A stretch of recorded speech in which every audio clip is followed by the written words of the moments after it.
From escalating the conflict in Yemen to rounding up and detaining his fellow princes, Saudi Arabia's Crown Prince Mohammed bin Salman has been called both ambitious and reckless.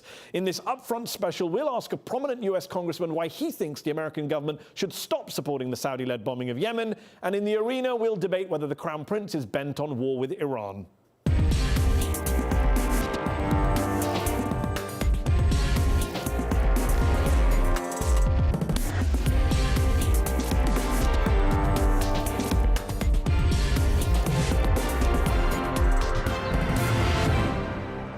Congressman Khanna, thanks for joining me on Upfront. On Monday night, the US Congress voted for the first time to condemn US involvement in the Saudi-led war in Yemen by 366 to 30 on a resolution you co-sponsored. But what actual difference will that non-binding congressional vote have for the people of Yemen who are dying right now, both under a blockade imposed by a Saudi-led coalition and under US-made bombs that the Saudis are dropping on them? What difference will that vote make? Well, I was very pleased that Chairman Royce, during the debate, said that this resolution will put pressure on the Saudis to provide humanitarian access. And it's a sense of the House resolution, so you're right, it's not binding. But if the House Foreign Affairs Committee, as the chairman said he would, uses this and goes to the Saudis and says, look, if you don't make changes and provide more humanitarian access for basic food, for basic medicine, then you're going to have a Congress that's going to exercise even greater oversight. That's going to make a difference. That can at least save lives. So on that note about putting pressure on Congress shifting positions, since the Second World War, the United States has been a very close ally of Saudi Arabia, whether under Democrat or Republican administrations. But is it fair to say that there's a split right now within the US government between a Trump-led White House, which is 100%, 110% behind the Saudi Crown Prince, Mohammed bin Salman, MBS, and a Congress, a Republican-led Congress, in fact, that is growing more and more skeptical of this alliance with Saudi Arabia, at least in terms of arms sales, the military component of it?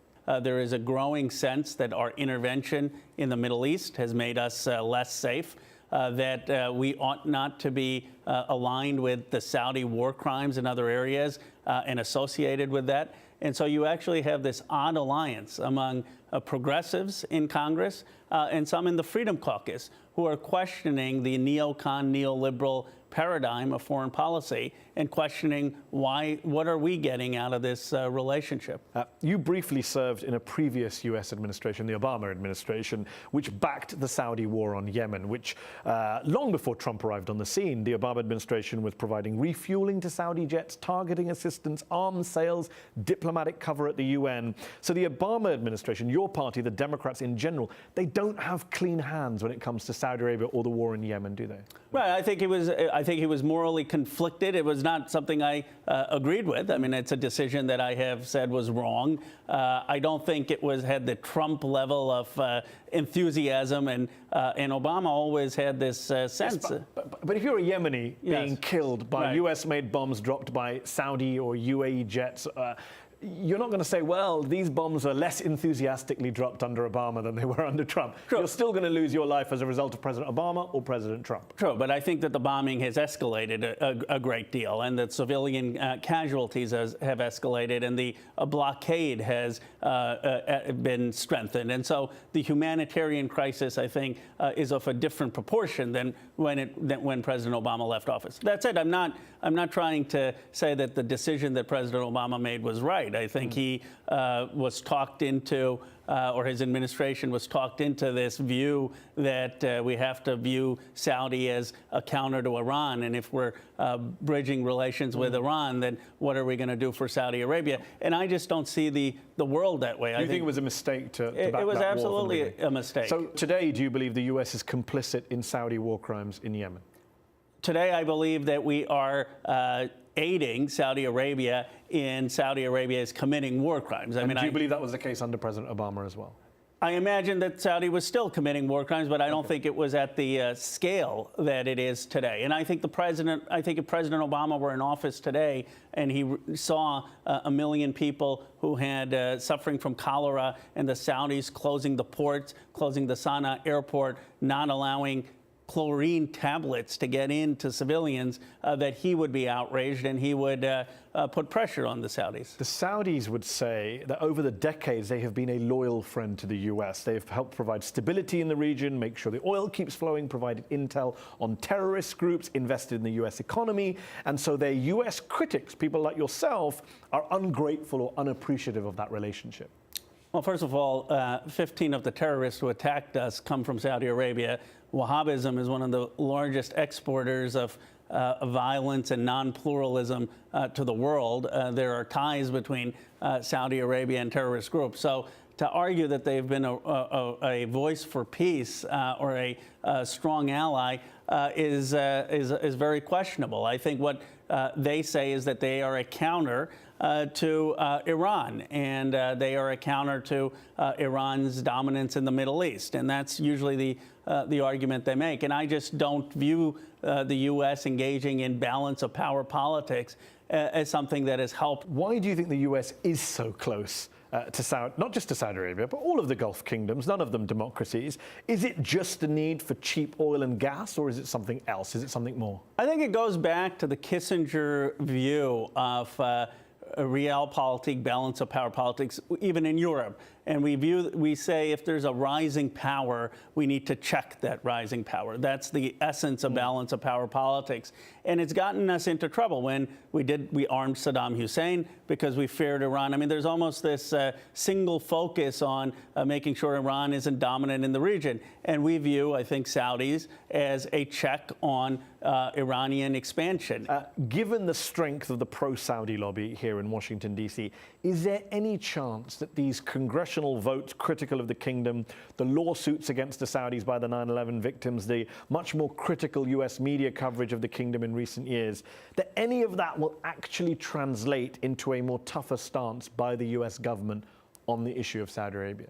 I do. For the first time, the military realizes that Congress is really scrutinizing what's going on in Yemen. I think there's no longer this carte blanche. And now the chairman, Ed Royce, who is a hardliner on Iran, for him to go on the House floor and say this resolution is going to give us leverage to make sure that the Saudis are at least providing humanitarian access, leads me to believe that behind closed doors, some people are going to say to the Saudis, look, we have had your back, but if you continue to embarrass us by creating appalling headlines of 900,000 folks and kids with cholera, you're going to lose public opinion. There's been much talk this week of conflict and crisis in the Middle East, especially with the resignation of the Lebanese Prime Minister, allegedly on the orders of the Saudi Crown Prince, the rocket attack on Riyadh by the Houthi rebels in Yemen, who are backed by Iran.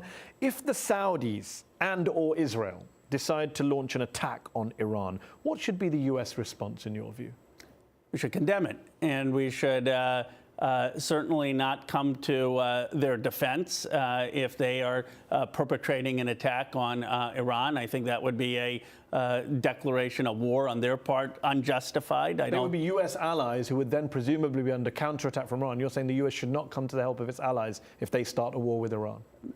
Certainly not Saudi Arabia, no. I don't think that because it would be not a just war. And we've had precedent. You'd protect Israel, but not Saudi Arabia. Well, it depends on it depends on what the response was. I mean, obviously, if Iran starts to say we're going to annihilate Israel, then we have to defend it. But I don't expect that to be the response. I expect it to be proportional. And I don't think Israel will go and start declaring war on Iran. I think their cooler heads and savvier heads will prevail. And we certainly would not condone a strike on Iran by either Saudi Arabia or Israel. And do you worry about a war like that happening, given recent events? How worried are you?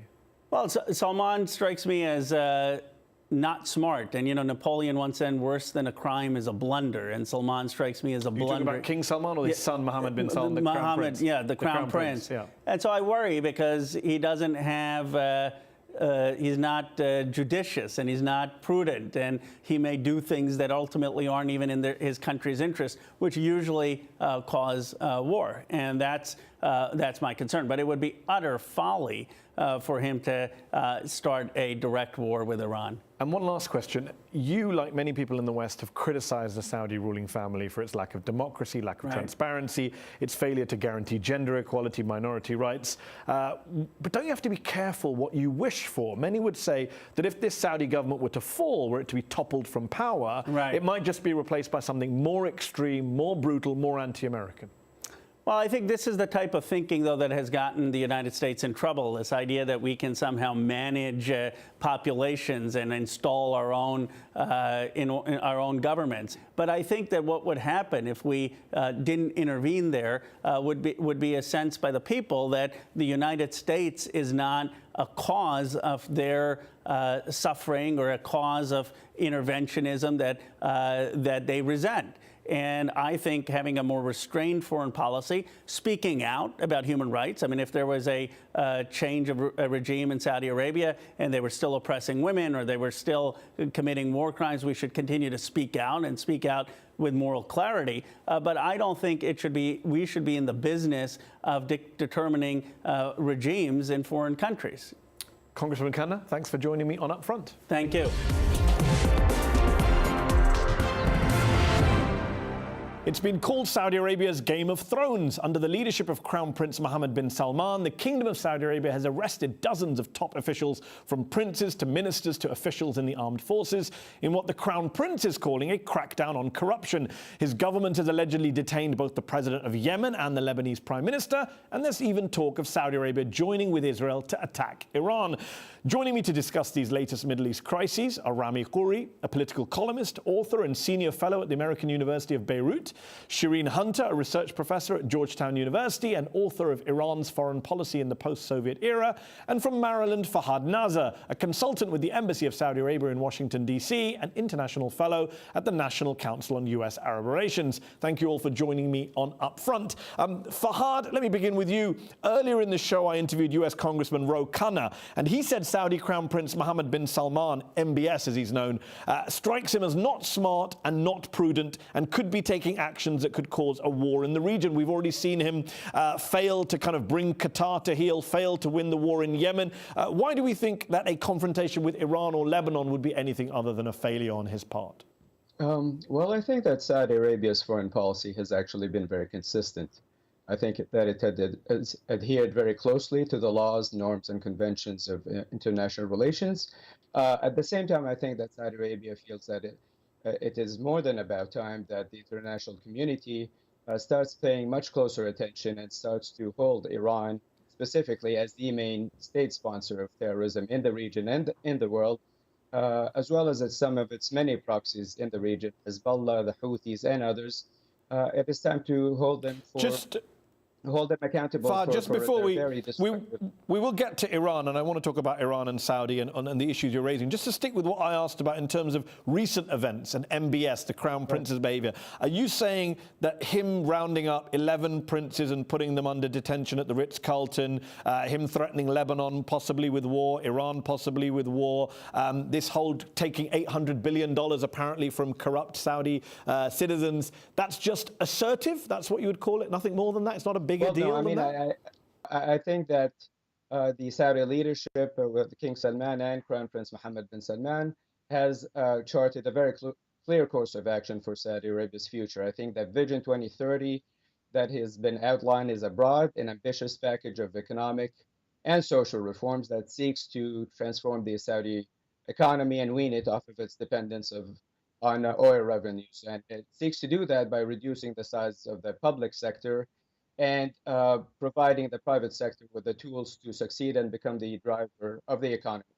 Rami Khouri, how big a deal, in your view, are some of the more domestic developments in Saudi Arabia over the last couple of weeks? Well, I think they're enormous. The real problem in Saudi Arabia right now that I see, having lived through and reported on the Arab world for the last 50 years as a journalist in the region, is that Mohammed bin Salman now is bringing in the third wave of Arab autocratic authoritarian rule. The first one was Nasser in the 50s. The second one was Gaddafi, Saddam Hussein, Hafiz al-Assad in the 70s and 80s. And now this is the third wave. The first monarchy in the Arab world that where one person, the Crown Prince, brings into his hands all the levers of power, military, political, economic, religious, social, and media, and foreign policy. This is very dangerous. And the fact that he's inexperienced and young and rather reckless in his wars and in his regional events makes it even more dangerous. So I think what he's doing is almost unprecedented, and it's very dangerous,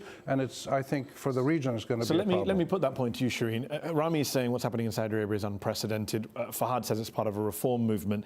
But let me just say to you, isn't the problem for a lot of Saudi Arabia's neighbors and rivals in the region that they don't have much credibility to criticize what's going on in Saudi Arabia? If you're Syria, if you're kind of the people who don't like Saudi Arabia, what are you going to lecture Saudi Arabia on? A lack of democracy? There's not much in your own countries. No, but I think that there are degrees of that. I have no love for the Islamic Republic, and I don't agree with their ideology and so on. However, you have to understand that in Iran you have different centers of power.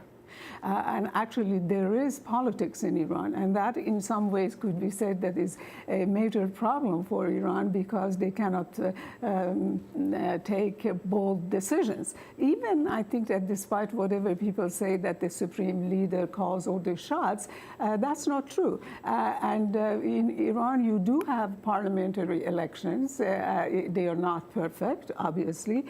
They are carried out within the kind of confines of the principles of the Islamic Republic, but there has been a great tendency to, by the Saudis, by most of the other, with few exceptions of Persian Gulf Arab states, and obviously Egypt and so on and so forth, to attribute all of their internal problems to Iran.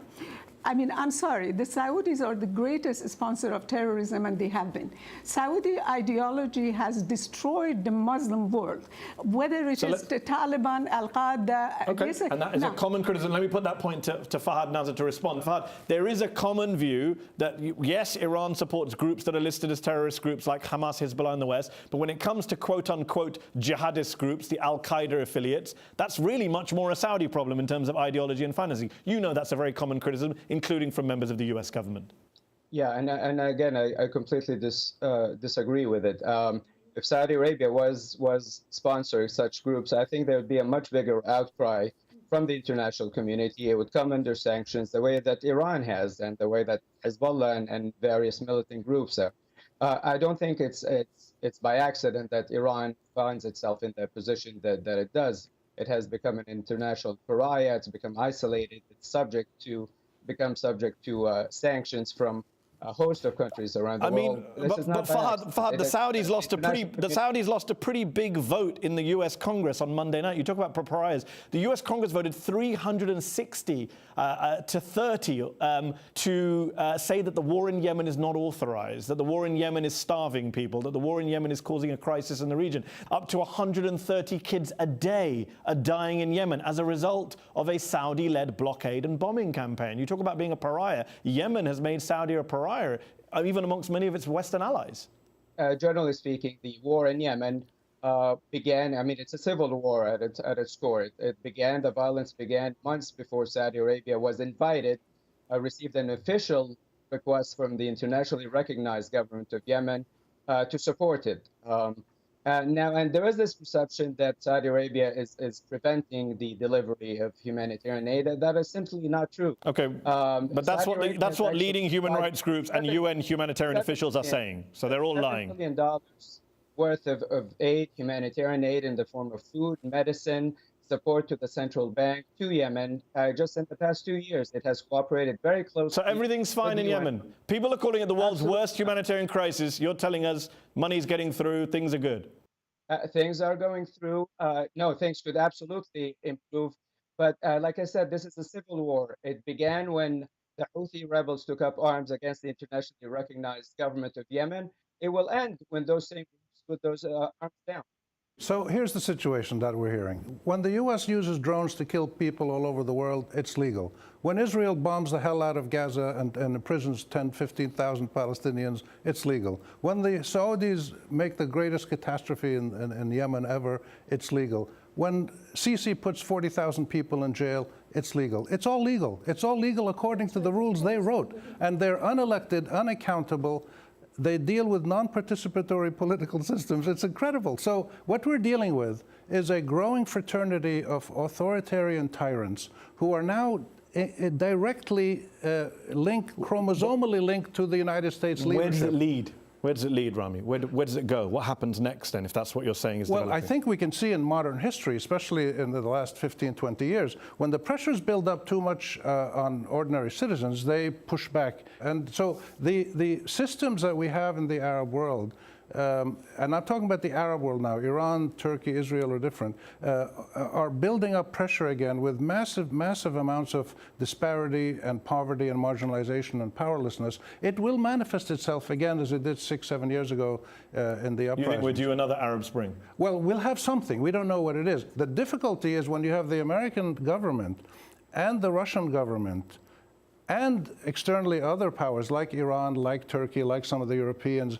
actively supporting these regimes, it's very hard to change them until the pressure gets so big that they implode from within. And Rami's warning about kind of another Arab Spring, another revolt. What's your concern in terms of in the coming weeks and months about conflict in the region? Are you worried about a new war in the region? Because I am worried about, to be honestly, I'm very worried about. But if I might, I know that I just want to say is that we have to be a little bit clear about terrorism and international terrorism. I do not consider Hezbollah a terrorist group. Hezbollah is what, if you don't want to Palestinians to have any right, of course you can call anybody that supports the Palestinian right a terrorist. Hamas, in my opinion, is not terrorism. Okay. Hamas, you know, but you're aware that Western governments, Arab governments, and Arab governments consider these groups to be terrorist groups. I understand, but simply might does not make right. I mean, if the American media is the loudest or the others have most money, that doesn't make them that they are right, morally or otherwise right. The fact is Iran is paying the price of supporting the Palestinian rights. If I were to advise the Iranian government, I would say let the Arabs resolve their own thing. Iran can never do right by Arabs. The thing that Saudis don't know, the minute Iran is cut down to side, Israelis are going to turn. They are not going to allow Saudi Arabia I'm going to come back to that point. Emerge as the hegemon of Middle East. Fine, it's an interesting point about Israel side. I'm going to bring in Fahad in a moment to respond. But Rami, I just want to ask you this. When you hear the kind of, when you hear sitting in Lebanon, perhaps, when you hear the Iranians say the Saudis are interfering and sponsoring terrorist groups abroad, and the Saudis are saying the Iranians are sponsoring terrorist groups and meddling in the countries, from the perspective of Lebanon, which, as you said earlier, has been interfered with by many other powers in the region, how do people on the, say, you know, ordinary Lebanese people and other people on the quote-unquote Arab street view these two regional powers both accusing each other of meddling in sovereign nations? Well, they kind of look at it as political entertainment. They read it in the papers, they watch it on TV, they know the reality. They know that they're both lying through their teeth. They all intervene in other countries. The Saudis for decades and decades have been promoting hardline Wahhabi Islamist doctrines all over the world. The Iranians have been all over the place doing whatever they can. This is what countries do. The Iranians just do it better than the Saudis. That's the problem the Saudis have. They're incompetent at statecraft and they're amateurs at diplomacy. Fahad, right now, this week in the news, we saw the head of the Israeli military being interviewed by the Saudi press, the Grand Mufti of Saudi Arabia being invited by the Israeli government to Israel, Israel and Saudi Arabia co-sponsoring a resolution against Syria at the UN Human Rights Council. There does seem to be this new close alliance between Saudi Arabia and Israel, possibly driven by their shared hatred for Iran. That is certainly not my reading. I'm not aware of any official communication of any sort between Saudi Arabia and Israel. Saudi Arabia's position on the Israeli-Palestinian conflict has not changed. It is still, it is very much supportive of the Palestinian leadership. President Mahmoud Abbas was just in Saudi Arabia a few days ago. It remains committed to a two-state solution. And it has said correctly that until that conflict is resolved, that the region will not enjoy any semblance of stability. So you're saying there's not a new rapprochement between Saudi Arabia and Israel? You're denying what we're all seeing in the news every day?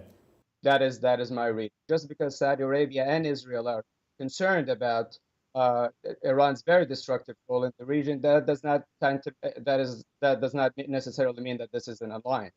It's a shared concern that is It's a shared concern, not an alliance, Rami. An alternative reading that I would offer from the region and watching these two countries and having been to both of them and followed them closely, is that political Wahhabism and political Zionism, not religious Wahhabism and religious Judaism, but political Zionism and political Wahhabism have been the two most radicalizing, destructive, and disruptive forces in our region for the last 70, 80 years, along with foreign militarism and Arab autocracy. You put those four things together, and this is what we get. The most violent, unstable region in the world, which is getting worse and worse and worse. Shireen, last word. Yeah.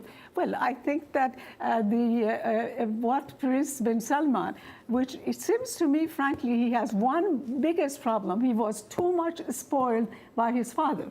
He thinks that the world is like his palace in Riyadh, and daddy is going to do this, and daddy is going to give him.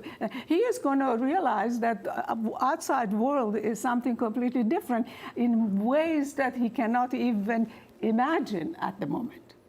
We'll have to leave it there. We're out of time. Fahad, Shireen, Rami, thank you so much for joining me on the show. That's our show. Up Front will be back next week.